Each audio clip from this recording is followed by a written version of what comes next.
Hey everybody, Joe here from Avalon, and in this video I'm going to walk you through the most important things you need to know about buying or leasing a car in your corporation. Now I'm sure you've heard stories before of people writing off Teslas or expensive trucks in their business, but it's not as straightforward as you might think.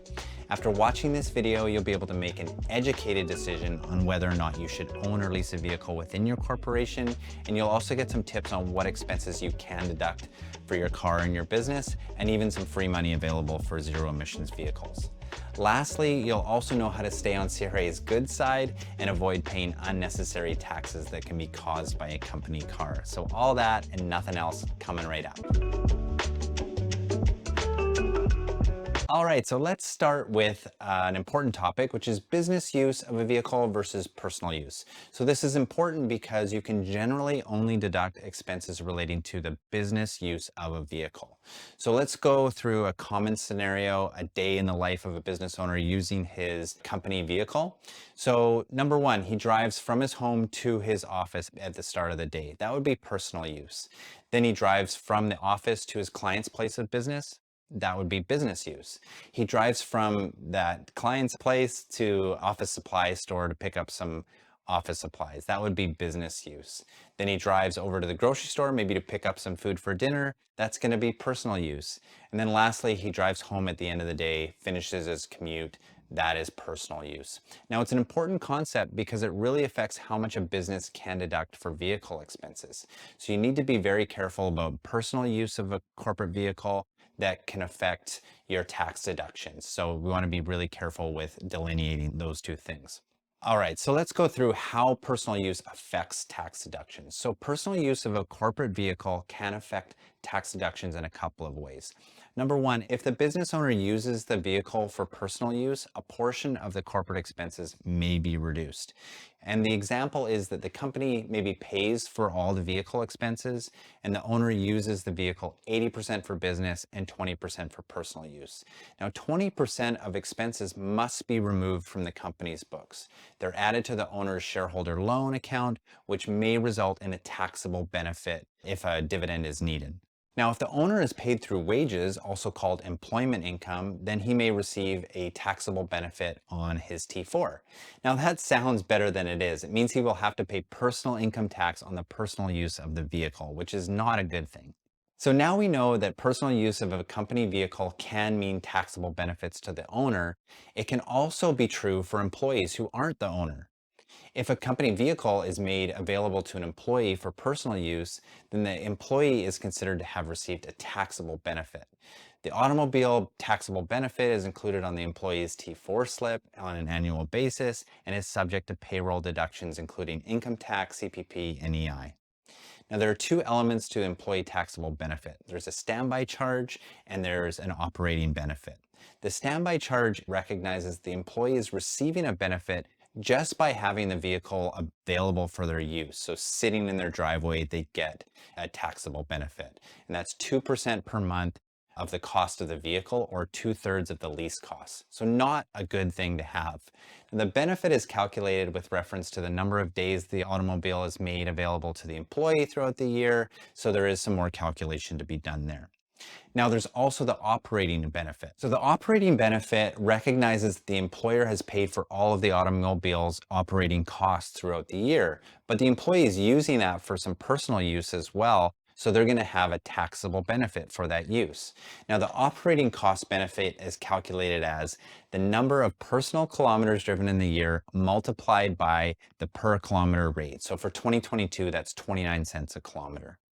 Now, if the employee uses the automobile at least 50% of the time for work-related purposes, the operating benefit may be reduced. Now, the reduction is calculated as 50% of the standby charge less any reimbursements. Don't worry if this is sounding like a little bit like a foreign language. Paul's going to show you now how to calculate these using the CRA's online calculator. So I'll cut to Paul doing that right now. Thanks, Joe. We're going to use the CRA Automobile Benefits Calculator to get a good idea of how kilometers driven and the cost of the vehicle affect the taxable benefits for employees. So first step is to navigate to the Automobile Benefits online calculator. You can just throw that into Google, or we've added a link in the description below. So I'll show you here. We're going to just agree we want to access this calculator, and we will enter some information here. So I'll do that. We're going to go with Avalon Accounting, me, and the province of British Columbia here. The year is 2022, so we'll go ahead with that and click next. Next, we can choose a scenario for our automobile ownership. So we're going to say that the automobile is owned by the employer. It could also be leased, but for this demonstration, owned is a good way to go. We'll say that the cost of this vehicle was $45,000 and it was available to the employee all year round, 365 days a year.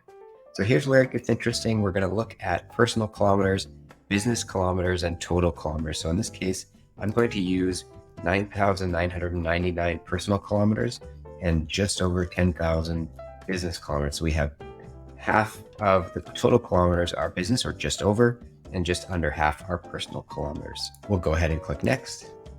And next up, we'll answer some questions around the operating expenses. So first off, does the employee reimburse the business for any of the expenses? We'll say no. Has the employee filed written notice to use the alternative method? We're not going to touch that one in this example. So we'll click no, and then no reimbursements to the company or the employer by the employee for anything here. So we'll leave all these blank and we'll click calculate. So here's the main thing that I wanted to show. With personal kilometers under 50% of total kilometers, we have a total taxable benefit of around $8,300, broken out between the standby and the operating, the two components of this. So you can see that this $8,300 would get included on this employee's T4. So that's the first example I wanted to show. The next one we're going to show is if the personal kilometers are just over 50%. You'll see a pretty big difference here. So I've scrolled to the bottom, I'll click start again and enter all that information one more time. Same info, Avalon Accounting, Paul Sharp, BC 2022.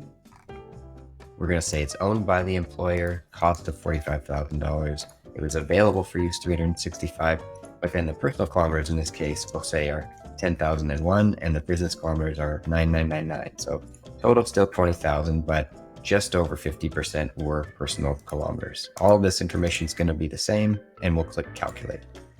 Now we can see with just over half of the kilometers as personal kilometers, the total taxable benefit goes up from $8,300 to $13,700. So this is the way that things are calculated and why you really want to make sure that we limit personal kilometers to under 50%. If we're going to be in this situation, that will really help. And it doesn't take too much planning to make sure that that's the case. All right, so as you can see from Paul's demo, the personal use amount makes a big difference in the size of the taxable benefit. So like I mentioned earlier, the taxable benefit sounds much cooler than it is, not cool at all, bad. All right, so it means the employee has to pay personal tax on the benefit amount. So that's not a good thing. Now, the big takeaway from all of this is that if you're going to provide a vehicle to an employee, yourself included, it's important to keep personal use under 50%. We did the generic calculation of benefits with two almost identical examples. So example one, the employee used a vehicle for personal use 49.99% of the time, and the benefit was $8,300. Same scenario, except it's at 50.01, the personal use, then that taxable benefit is up to $13,700. So not a good place to be. You want to keep that under 50% of personal use. So you can check out our blog article linked in the video description below if you want to see that particular example in more detail. All right, so next up, we'll look at tax deductions for business vehicles. So leasing a vehicle. If the corporation decides to lease an automobile, it will be able to deduct the monthly lease costs up to a limit of $800 per month plus GST or HST. In purchasing a vehicle, in general, if the vehicle is purchased, the first $30,000 of the vehicle's cost can be depreciated under the capital cost allowance program. In addition, the business can also deduct the operating costs of a vehicle. So this includes things like licensing and registration costs, fuel and oil, insurance, repairs and maintenance, pretty much. So the company can also deduct the full amount of any parking fees related to business activities. So all good there. Not parking tickets though, so watch that. You can't do that. All right, so key takeaways from tax deductions. So number one, they have to be incurred for business use.